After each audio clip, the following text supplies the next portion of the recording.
ও no, আমি না বারবার ভুলেই যাই যে আমি আসলে দুবাইতে নেই, আমি এখন রাইট নাও বাংলাদেশে আছি। আর আপনারা তো মানে নির্বোধ, আপনারা যে ইংলিশ বোঝেন না, এটা মাথায় আসলে যাই। বাই দ্য ওয়ে, আপনি ওই ইয়ার সাথে আন্দোলন ভাইয়ের সাথে যে আপনি টক করবেন, তো সেটার অ্যাপয়েন্টমেন্টের কাগজটা কোথায়, হোয়াই, সেটা কই? স্যার আমি যদি ভুল না করি তাহলে আপনি আন্দালিব সাহেবের অ্যাসিস্ট্যান্ট। নো, আমি কেন তার অ্যাসিস্ট্যান্ট হতে যাবো? আমাকে চাই আমার সাথে, দেখেছেন আমি কি পড়েছি, মানে আমি দুবাই থেকে এসেছি, আমি দুবাই ফরেন, আমি দুবাইতে ই করি, আপনার সার্ভিস করি। আর আন্দোলন হচ্ছে আমার কাজিন, চাস্তো ভাই আমাদের, আমরা একটা ড্রাইভারদের আমাদের হয়েছে কি, আমি যেদিন দুবাইতে ছিলাম, এখন রাইট নাও বাংলাদেশে আছি, এবং হচ্ছে ধরতে গেলে আমি এই বাড়ির ইনচার্জ, রাইট নাও আমি বাড়ির মালিক।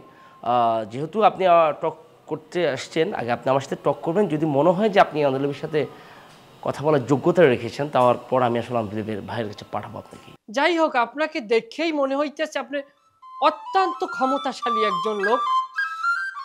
তা ব্রাদার ভিতরে ঢুকে কথা বলি। হ্যাঁ, ইয়া ইয়া শিওর, হাবিবি আহমদ খলিফা।